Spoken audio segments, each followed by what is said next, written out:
Is it? There it goes. It says we're live, Dr. Come Kimberly. on, y'all, it's time. Come on, come on, let's go, let's go. Let's rolling on the road with the doc. Rolling on the road Yes. with Dave. Rolling on the road with the doc. 100 shades of the possibilities with Dave and Dr. Ferguson. All right, all right. That was cool. Yeah, Yes. Wow. We are excited today. It is Tuesday, September 3rd. Can you believe it? So thank you so much for tuning in. If you are on GRTV 25, again, today is Tuesday, September 3rd, and the information that you're going to receive today does not have an expiration date on it. Our guest today is Miss Ellen Atkins.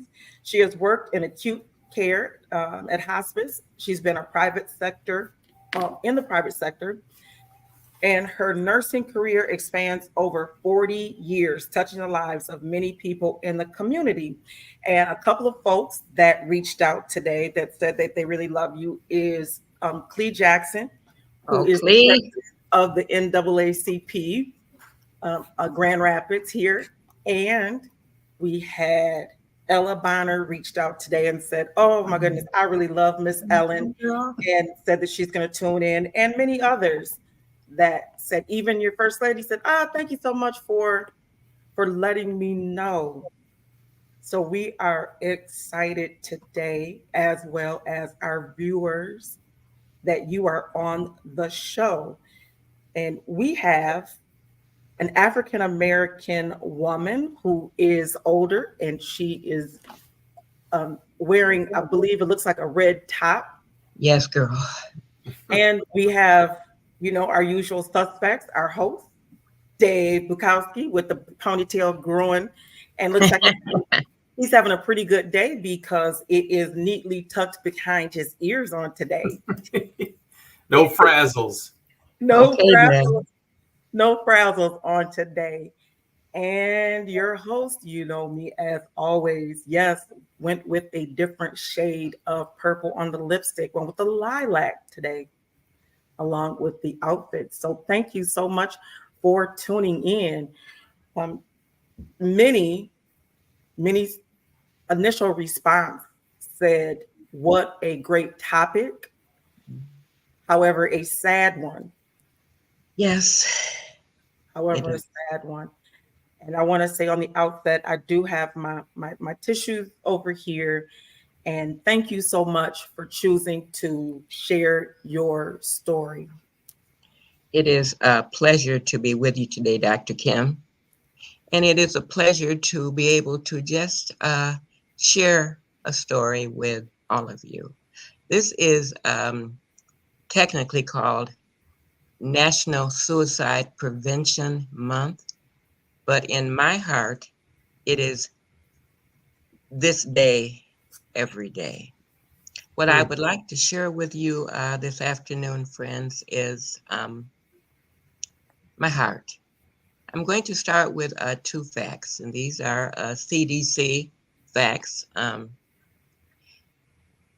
The rate of African American suicides is very high among African American men. That's fact number one. The second fact is that it does not affect African American women as much, although our rates are high as well. Now I want to give you a personal touch into this devastating disease, because that's what it is. As African Americans, we do not really want to recognize mental illness. We don't want to recognize depression, but they're real. And the reason I can tell you that and speak to you personally about it is because I've experienced it. December 27th, 2014, my 20-year-old grandson took his life. After many years of struggling with depression, medications, doctors, all the things, he just could not go on any longer. As a nurse, I saw the signs. I know what they are. He was starting to give away things. He seemed to be happy. And I'm wanting to, as his grandmother, think that he's okay. He's going to be all right. He's beat it. But the facts are, the brain is not matured enough at 20. If he had lived another 5 years, I think he would still be here because the brain would have been mature enough to handle it. But he didn't. That was not the gift that God was going to give to him. I I miss him, but I want to talk to you about some things that I want you to look for as grandparents, as mothers, as fathers, as cousins, as friends, because people who have depression really tell you what they have. We just choose to ignore it because we don't want to see it. And I'm sorry to say, as African Americans, we're really bad at it because the one thing that we don't want to hear after the stigma that we've attached to it is there's something wrong with our folks, not just your child, but your husband, your wife, because depression can enter your life at any age. But unfortunately, it's probably been there for a long time, and we've just tried our best to pretend like it wasn't. The biggest stigma is, of course, that well, there's nothing wrong with Junebug. He's all right. Even though I had years of people saying to me from pre-kindergarten all the way up to his high school years that there was something wrong. I just didn't want to hear it. And that's the biggest problem, folks. We don't want to hear it. We don't want to believe it. We want to assume that everything is all right. It is not. We don't value mental illness as we value cancer, heart disease, any other disease. But believe me, it is just as painful as having a cancer. It is in many ways a cancer. It's just one that there's no cure for. My grandson was medicated. People said to me after he passed, well, didn't you try to help him? Yes, we did. We helped him in the ways that we thought would work. We listened to the psychiatrists. We listened to the healthcare practitioners who were supposed to know. But here's the thing, friends. When I took him to Forest View, and I'm going to name the institution, when I took him there, the psychiatrist that was seeing him had a prescription pad on his desk. And every time that we went, he just increased the medication. That was not the right thing to do.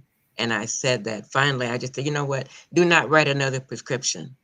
The medicine that he's taking right now has him drooling. We need to find some other ways to help him. He was seeing a therapist. We thought all these things were working, but in the end, they were not working.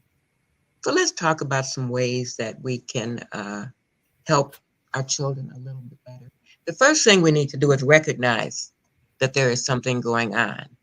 When your child or your loved one is having a bad day, we all have a bad day. That's life. But every day cannot be the same.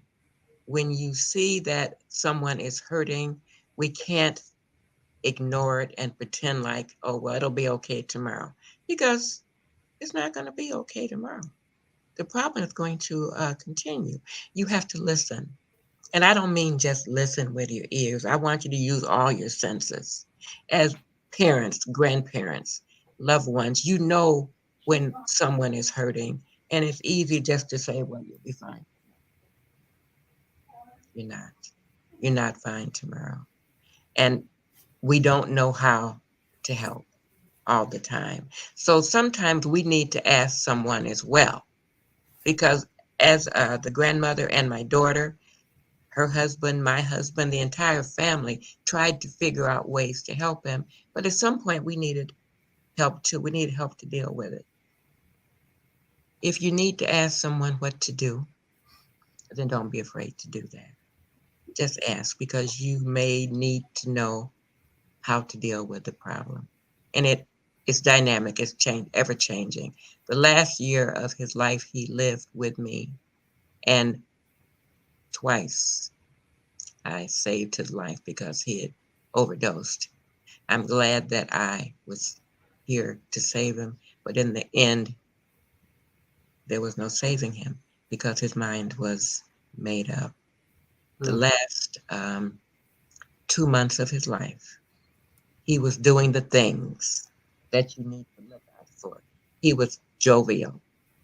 He was engaging people in conversations. He was seeing friends that he hadn't seen for years. He was a video game aficionado. He loved playing those crazy games.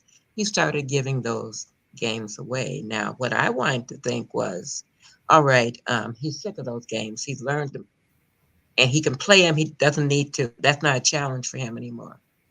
Then he wanted to see his father in Chicago, who he really didn't have much of a relationship with. He was closing all the doors in his life, doing the things, walking that last mile of the way home.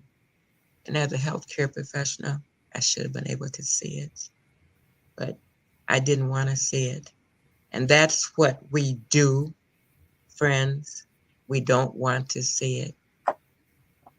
Use all the senses that you have. Try to help if you can. You may not be able to change the outcome, but you can certainly have more of an input. Get the help that you need to help your loved one. Now let's talk about a couple of the things that make people want to take their lives. For African Americans, as I stated earlier, the stigma attached with asking for help. My own husband is bipolar. The first 10 years of my marriage, I didn't know what the heck was wrong with me because I didn't understand what was wrong with him. I thought he was all right. He looked good, went to work every day, came home every day, had dinner, did all the things that you're supposed to do, but he was struggling with bipolar disorder. The difference in him and my grandson was he was older. His brain had matured enough so he could handle it. He did have some crazy ways, don't get me wrong. But I thought, when he was in a bad mood, what did you do? Maybe dinner wasn't all that it could have been. Maybe he didn't like what you were wearing. Maybe the kids were making too much noise. No. His mother, typical mother from the South. He was born in good old Mississippi. And, little black boys in Mississippi didn't get any help for that. The assumption was that, okay, you'll be fine. He overcame it. And I talked with his mother one day. I said, sometimes the husband really acts crazy. She said, he's been acting like that all his life. So you see how early it starts? We see it as parents. We just don't want to address the fact that there's something different about your child. How many folks do you think are sitting in jail today because the world thinks that they are acting out? There's something wrong with them. Yep, there is something wrong with them. If someone would sit down and spend 5 minutes talking with them, maybe they'd see that bipolar disorder. Maybe they would pick up that schizophrenia. But we don't take time. So you got someone in jail who's being treated for what? Nothing. The problem is not being addressed. How many of your children are having problems that you're not addressing today? Well, it's almost quarter. It's almost quarter after the hour, and we want to say thank you so much for tuning into Rolling on the Road with Dr. Kimberly and Dave. And if you are watching via GRTV 25, today is Tuesday, September 3rd, and the information that you are receiving is not expirable. We have lots of comments, and we want to say thank you to Vertaji, Dr. Vertaji, who is watching from Detroit. She says this is the much needed conversation, and said absolutely true about not having those conversations or wanting to accept. Lillian Howell Bell is watching, and she says hello. Artie Franklin is watching, and Maddie Lopez is watching from Arkansas. Hey, Maddie. And we have a ton of hearts and lights that are going up during the conversation. A couple of years ago, we did our art prize. Oh, here we go. Lillian Howbell says society has lost the concern for mental health and people don't identify with the issues that they have. No, they don't identify with them because we don't want to accept it, first of all. We don't want to believe that there's a problem. And it's not just our lack of acceptance and the stigma. There are many reasons why people feel hopeless. Let's face it, the healthcare system has not been our friend. I'm hoping someday it will be, but I don't think at my age that I will see it in my lifetime. And I'm a young thing, 39 plus 39, and it just goes on from there. But the healthcare inequities and the mistrust for the healthcare system are real. But the everyday things that we face, just the lack of acceptance, racism, not just in our everyday life, in everything that we do, I can't think of too many occasions where I haven't seen racism pop its head up. When you're looking at our children, we lived through a time when civil rights was a real thing. I've been here long enough to remember what was going on in the 60s. Young people, 17, 18-year-olds, don't have that history behind them. They don't know that. And they expect to be treated decently by everyone. But what do we have? Institutional racism. We have a comment. Okay. Dr. Vertaji says, I am on this mental health to bring awareness to the community. Thank you, Dr. Vertaji. Can you please tell us some of the ways that you have brought awareness to the community?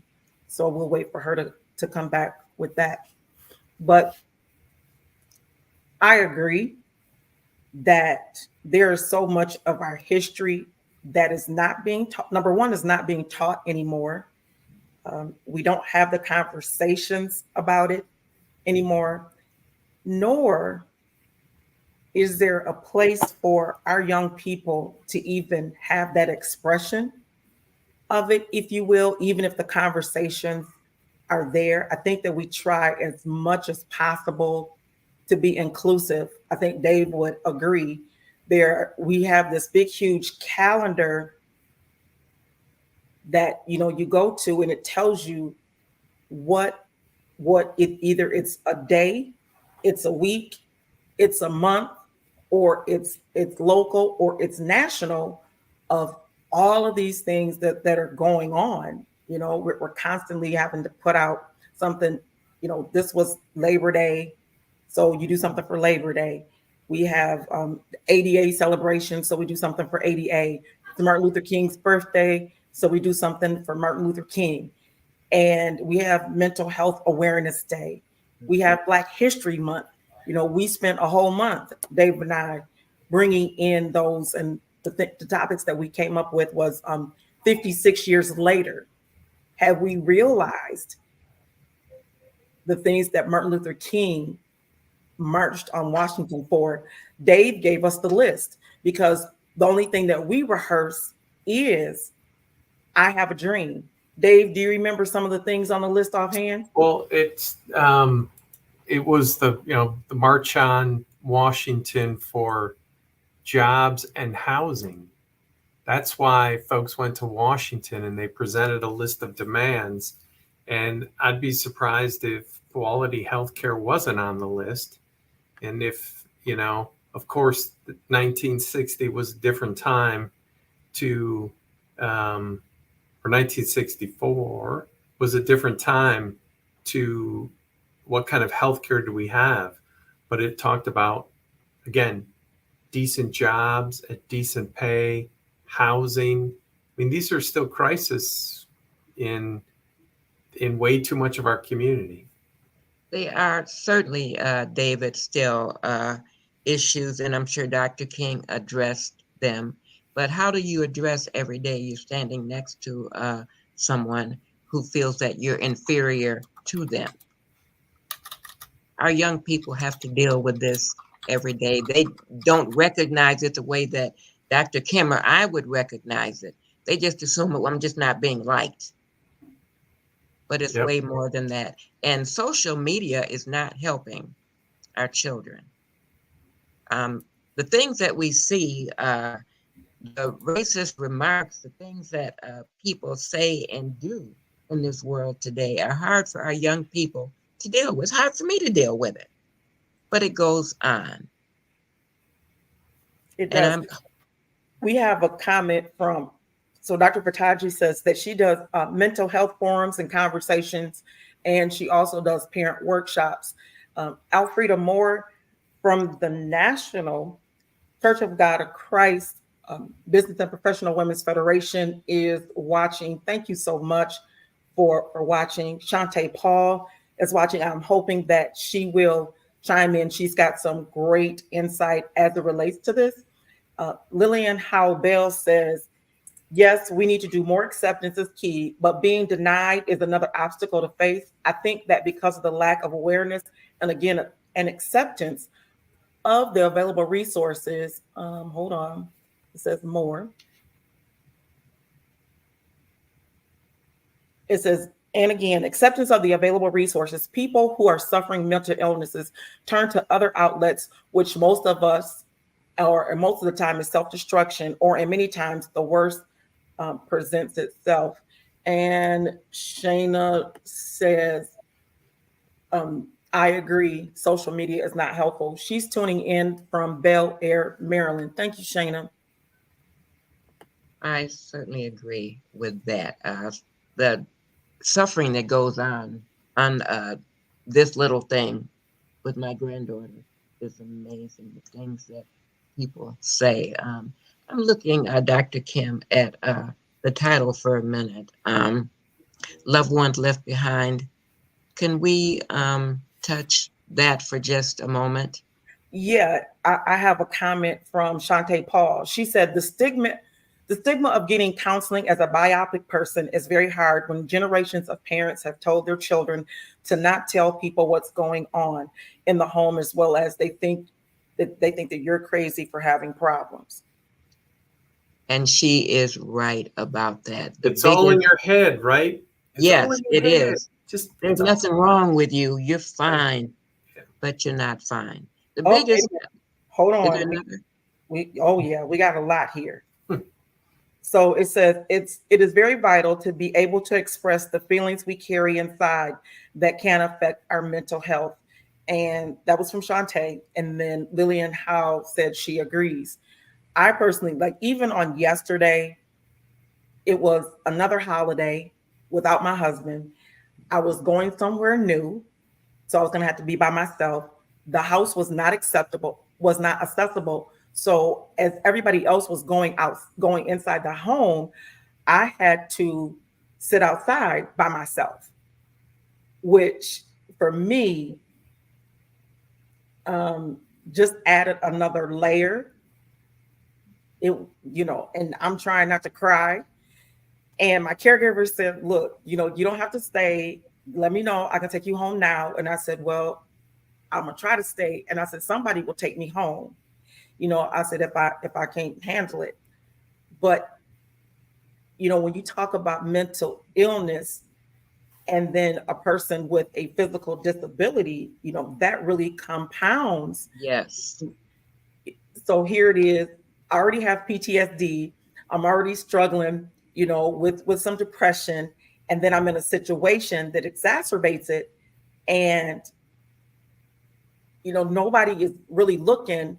And they're just like, oh, you sad because you miss your husband. Oh, girl, you'll be okay. That was the response. Oh, girl, you're going to be okay. It'll be all right.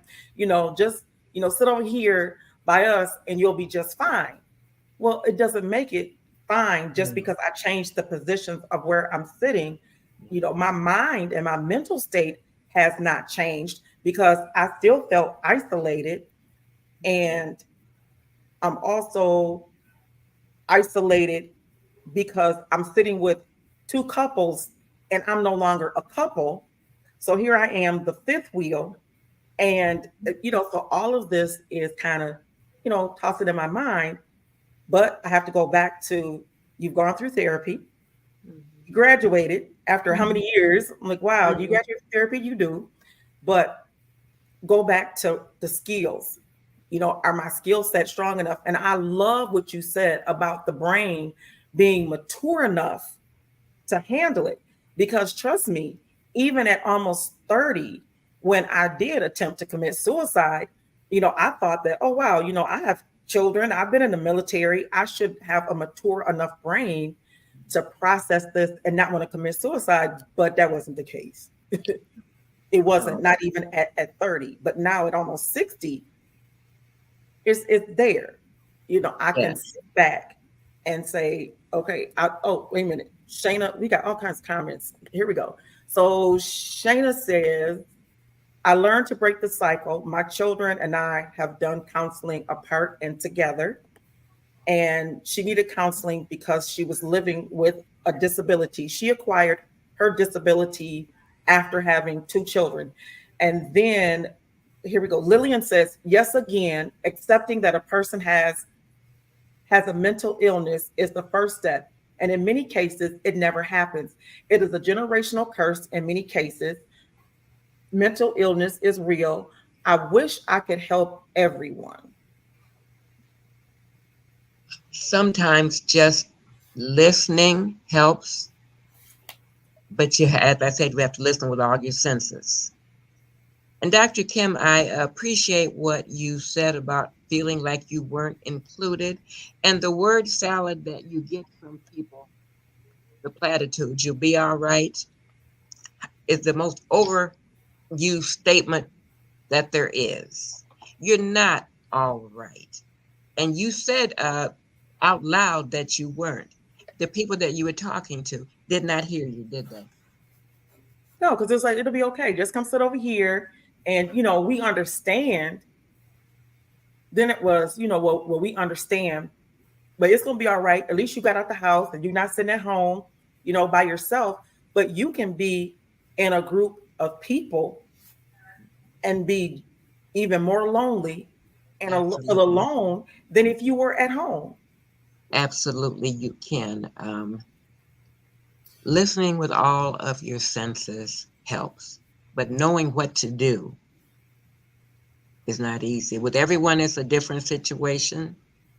But one thing that I have learned in dealing with my grandchildren and great-grandchildren, when they come into the house in the afternoon after being in school all day, they need a few minutes.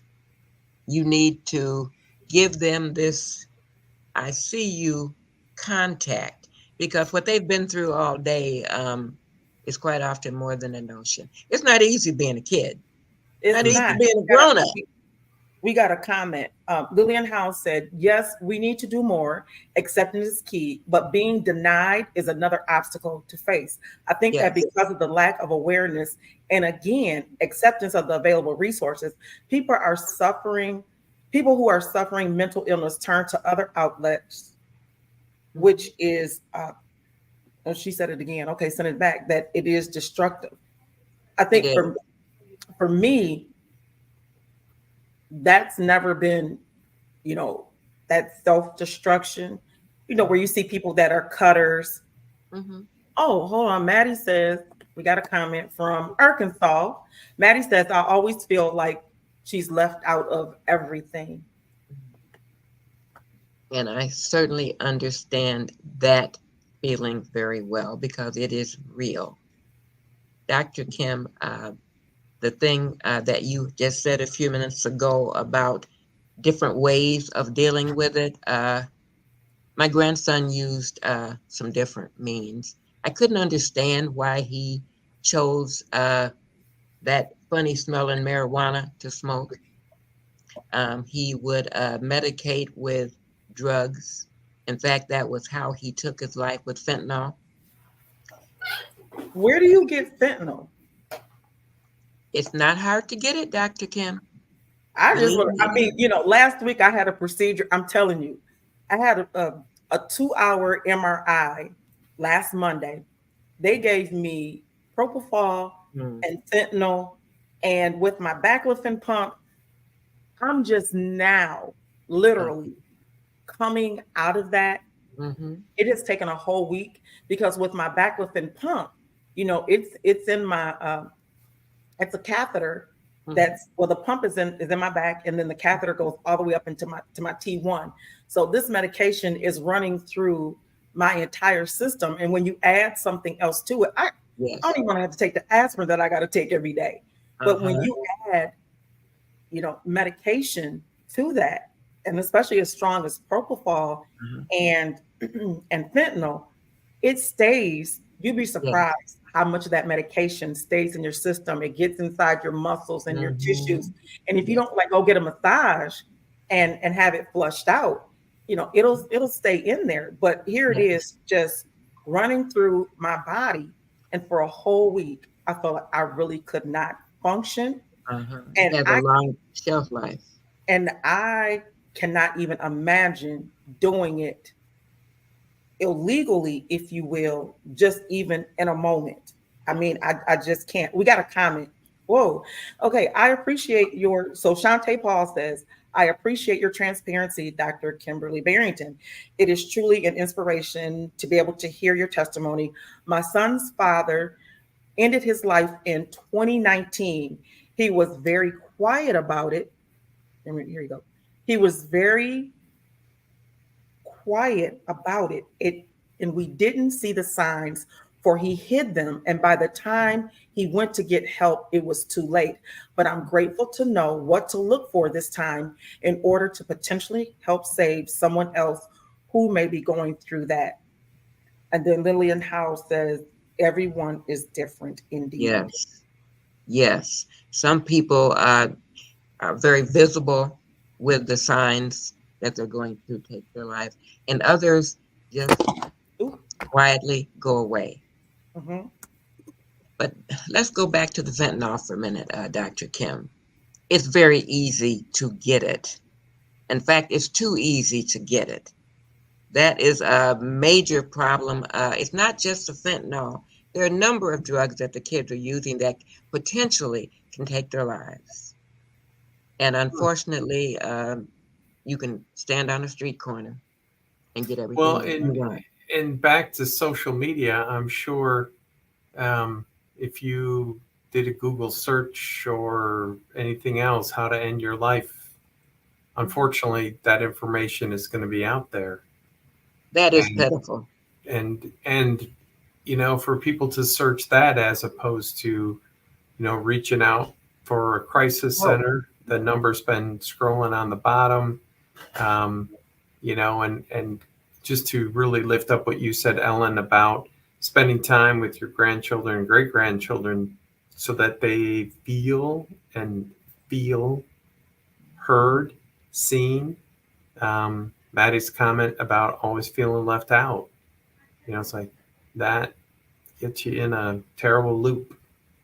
It does. And David, quite often, mental health help doesn't help.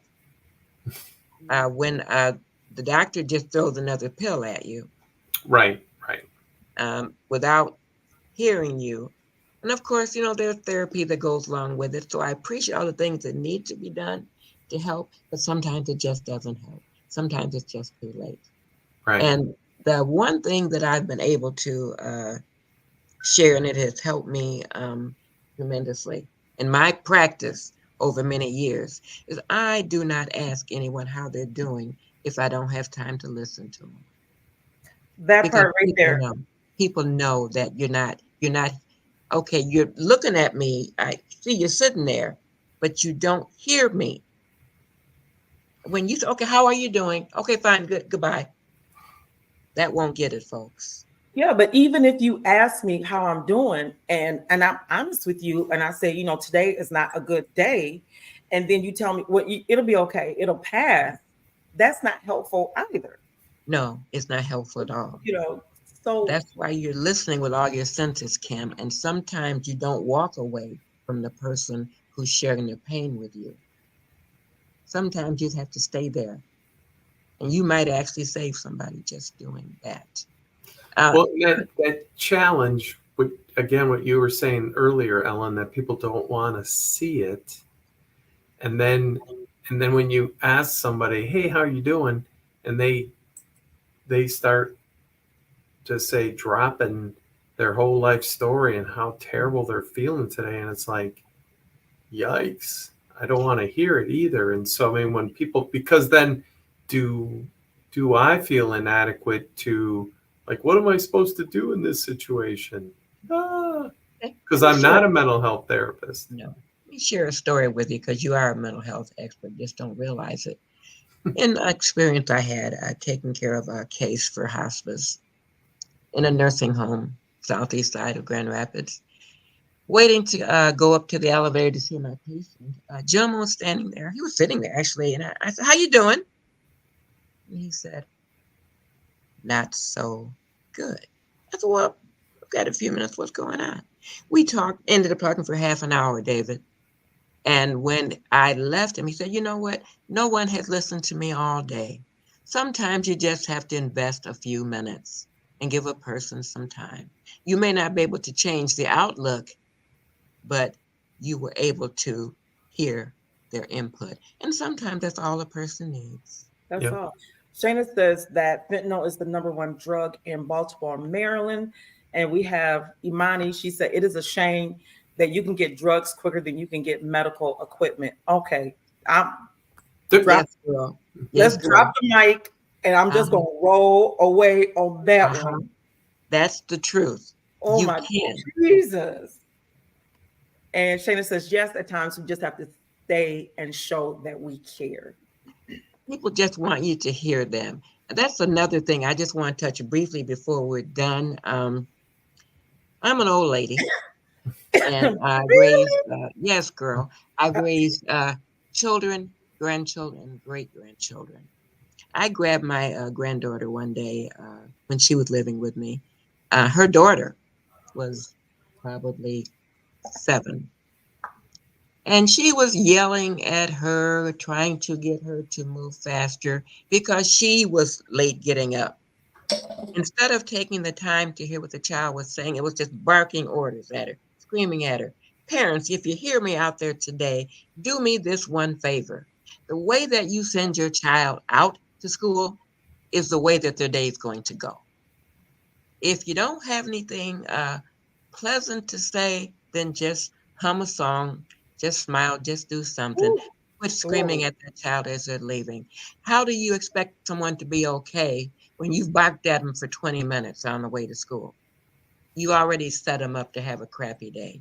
And if they have a crappy day once they get to school, it just keeps rolling, y'all. So we have to do some things as parents too that will be helpful. That's my bloody pulpit for today. I'm sorry.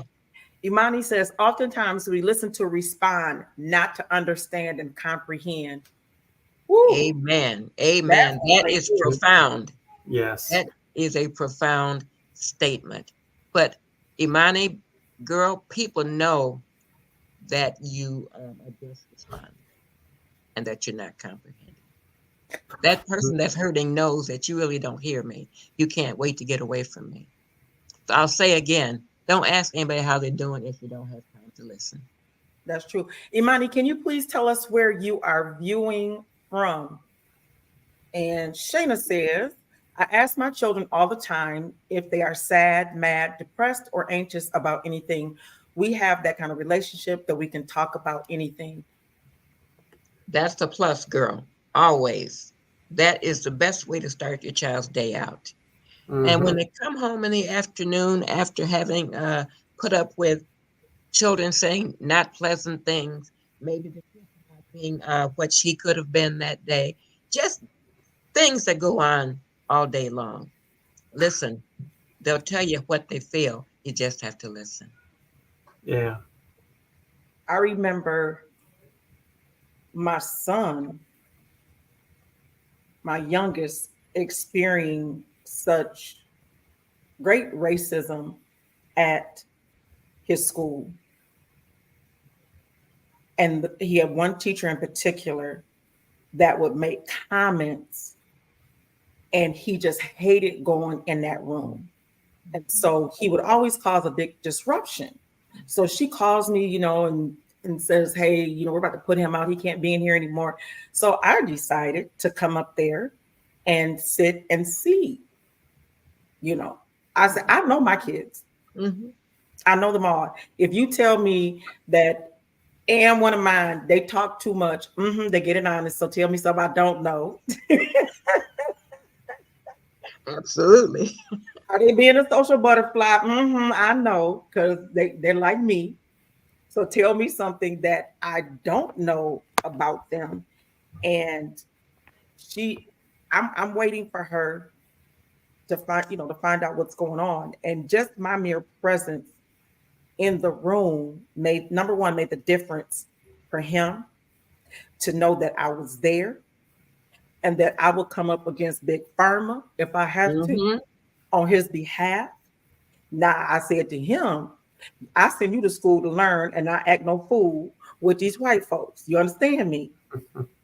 Now, I mean that. I said, but at the same time, she will not disrespect you.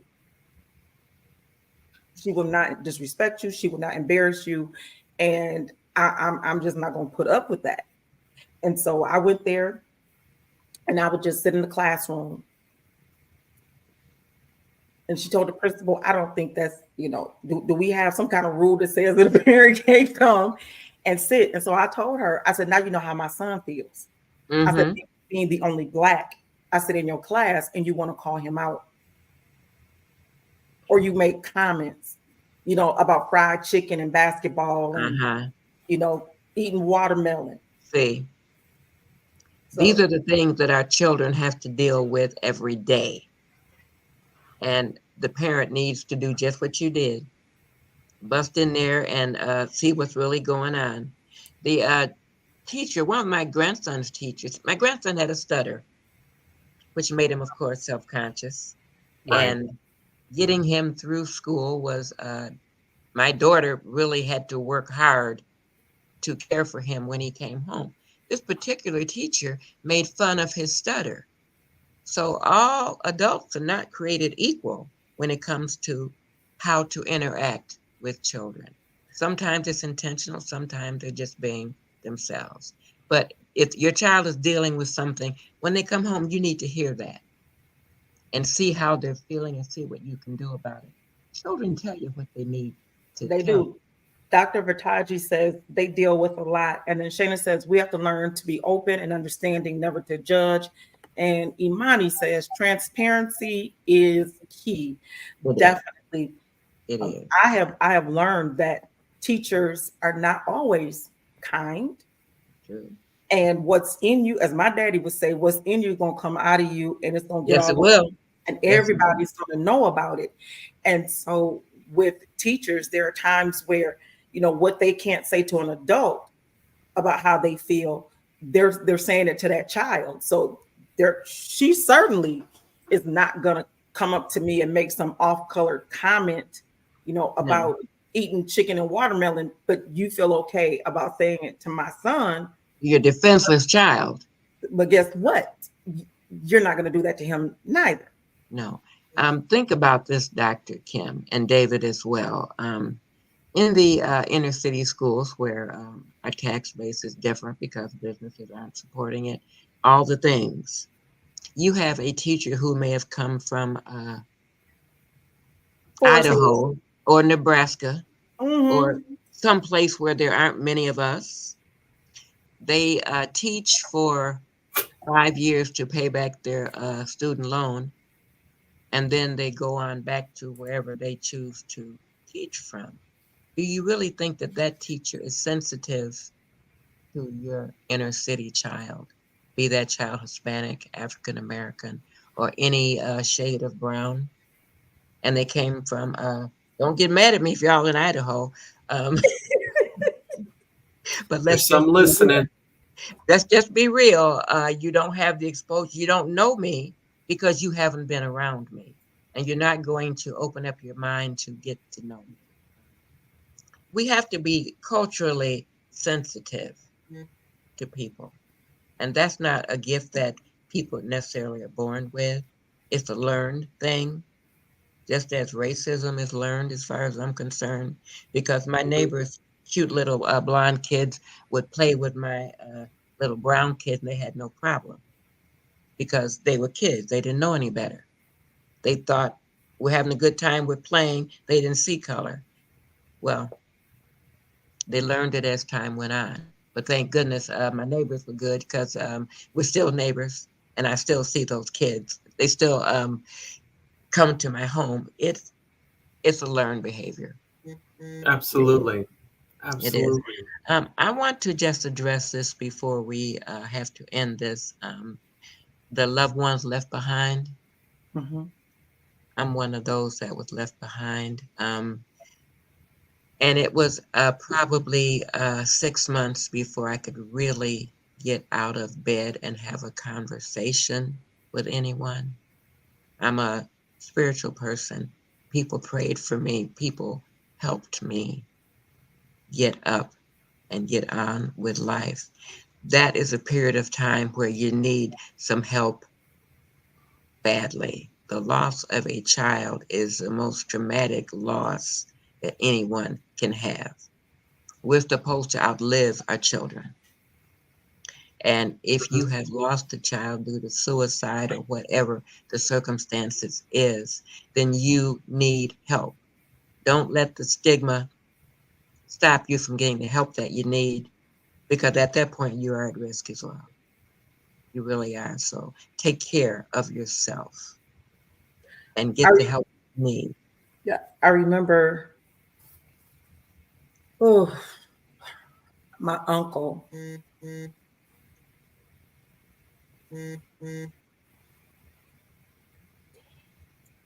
And he was doing seemingly well. He had gotten off of drugs, was in the church, was in a group called Promise Keepers. He had learned to play the drums. He was playing the drums for church. In fact, I think he was supposed to be going to rehearsal, and he was getting his things in the car and then hung himself right there in the garage. Mm. That, I didn't get it. I mean, here he is loading up the car to go to rehearsal. The house door was open, the garage door is open, and his things are in the car. And then you just stop and decide that I don't want to do this anymore. It wasn't at that moment that he decided, Dr. Kim. He had made that decision and lived with that pain for a long time.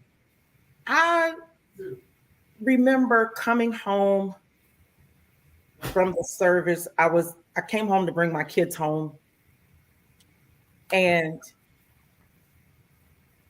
he would smoke. That's the only thing I knew that he did. He drank and he smoked marijuana. I don't know if he did anything harder than that. I remember coming back on leave from the Navy, and he was so high that he had a razor, and he slit his wrist coming down this way. You know, when you come this way, he slit it coming down this way, and it was just all open.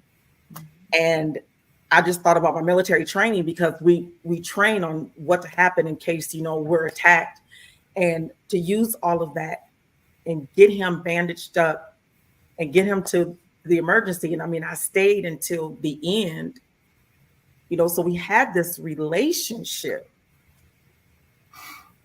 He was in the Navy as well.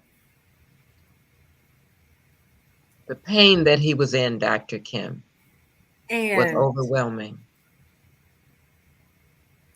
and it's not that I didn't know, but it's like we taught, and I felt he was just there, and he had something that gave him purpose, made him feel useful.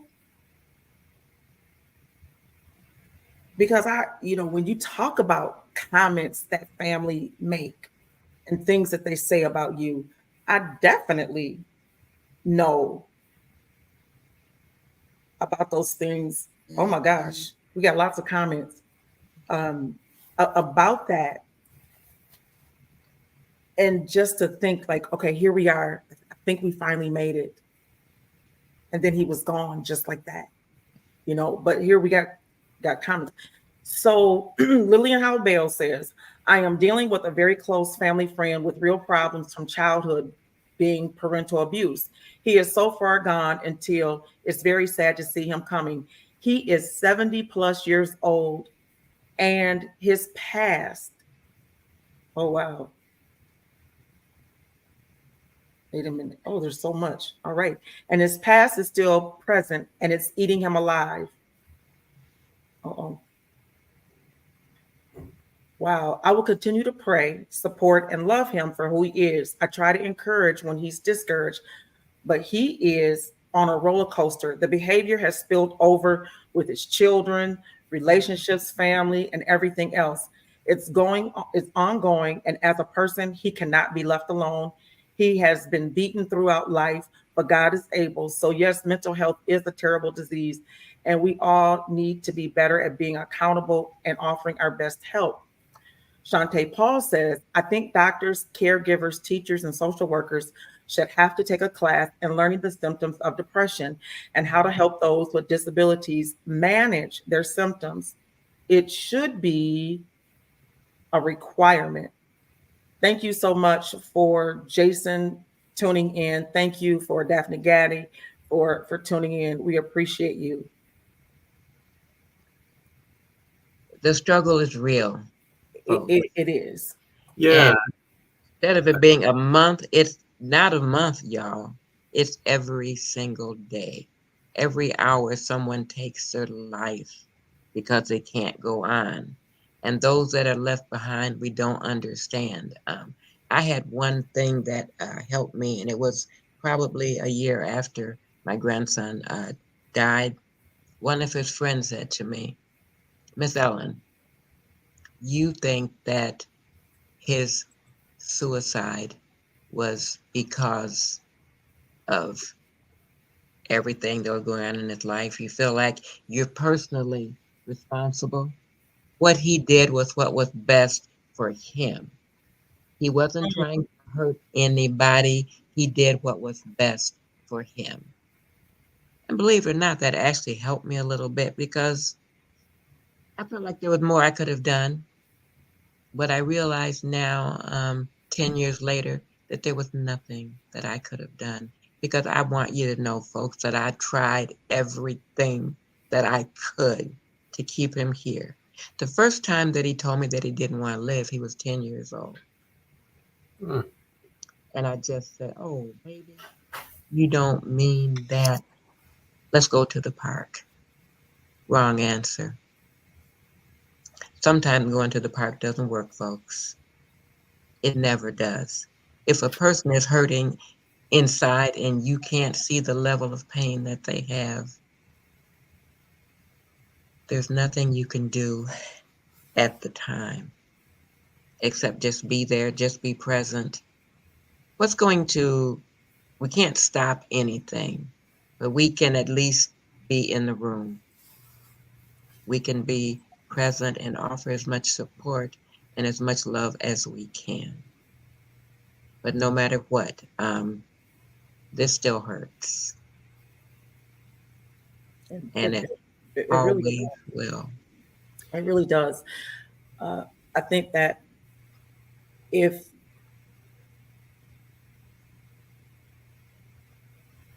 I hope this was helpful, because the people that are left behind are left with so many questions. And what could I have done differently? Why didn't I do enough? And even as you were talking, you used all of your training to identify and to teach others, and yet it still wasn't enough. And if I heard you correctly, you said you knew something was different from the time he was in pre-K, and that it just matriculated along with him. So I would have to say, if you have, number one, any inkling, please dial 988. We are rolling in 50 states and in 10 countries.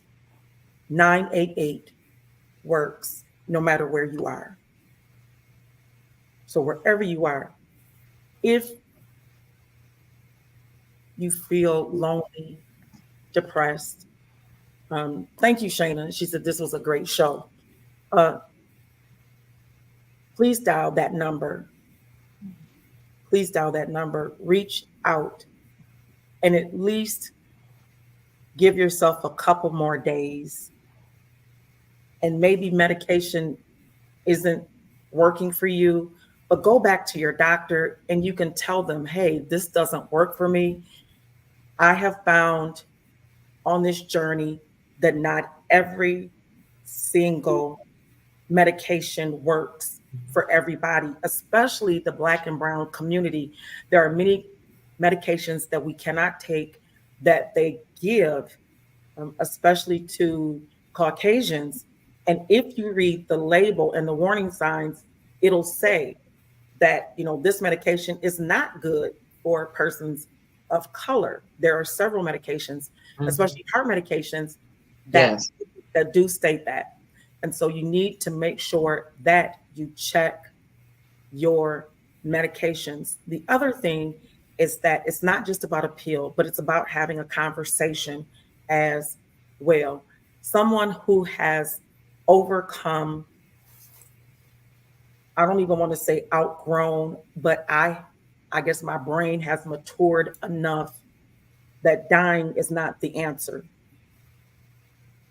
That I'm more, better to everybody if I'm here. It's a permanent solution, Dr. Kim, to a temporary problem. It is. And I realized that, but it took a text message from someone else all the way. I was here in Michigan and they were in Illinois. And that's what saved my life, was this text message a few years back when I thought that I could not continue on. We have a couple of comments before we close up, but Lillian says, sharing is caring. This session was very helpful. Awareness is always good. Educational advice is always helpful. Thanks to all of you. Shantae says, the pain truly left behind from suicide to the family and friends is a daily nightmare. Please reconsider. Don't make a permanent decision. Jason says, I was suicidal. I did not want to be here. Then I found, he says, then I found God and he led me to my purpose and my passion in life. And also, God put the right support team in my life. Shantae says, take it day by day and know that you are important. Whew. Wow. I'm just going to say, Dr. Kimberly, this topic has by far, I think, gathered the most comments from folks because it's real. And I hope everybody out there has the opportunity to talk about it.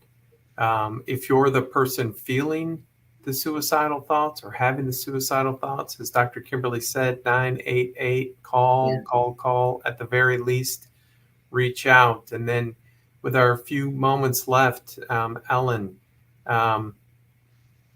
unfortunately, we're not going to prevent 100%. And I mean, and death is there for all of us. So what do we do, those of us left behind? What are some 2 or 3 things we should be focused on for ourselves? First of all, self-care. Build a team of people that will support you. try things medically that will help you. And don't be afraid if that thing that you are given on that prescription pad doesn't work, because there are other things that can be taken. I would ask that people not try to medicate with substance.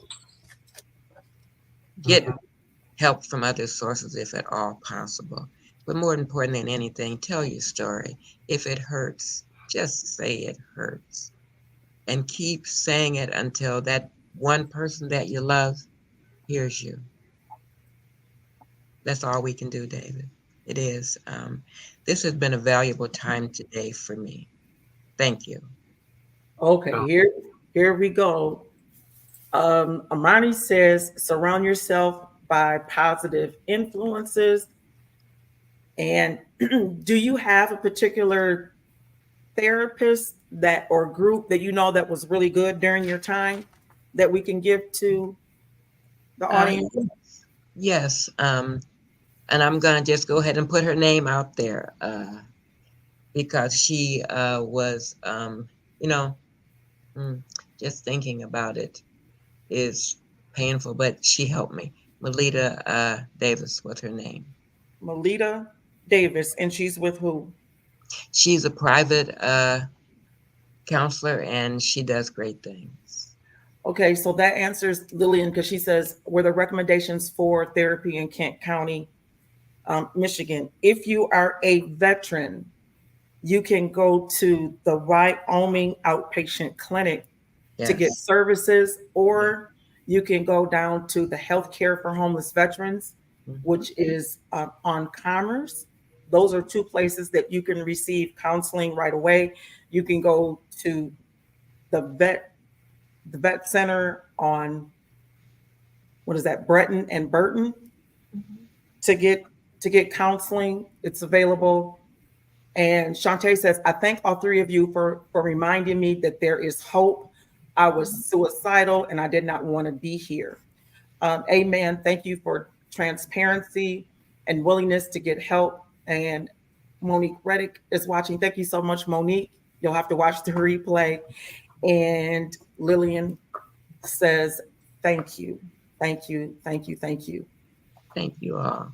Again, as we close, if you are watching via GRTV 25, today is Tuesday, September 3rd, and it is National Suicide Prevention Month.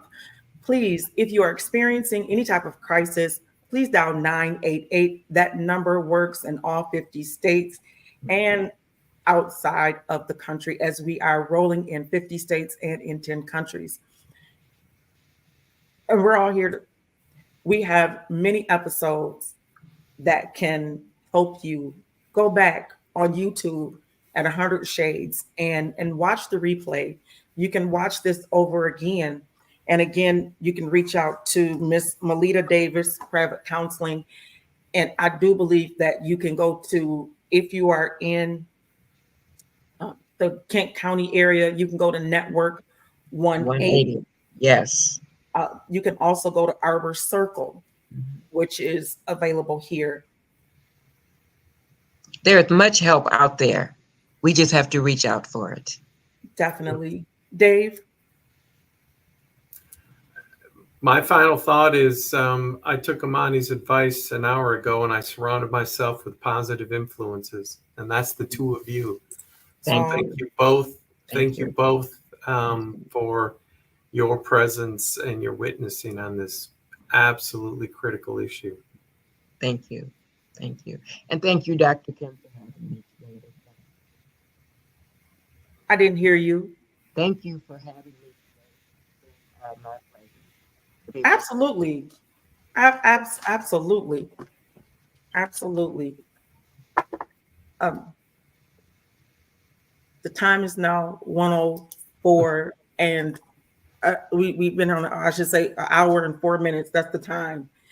And this was an awesome, awesome day.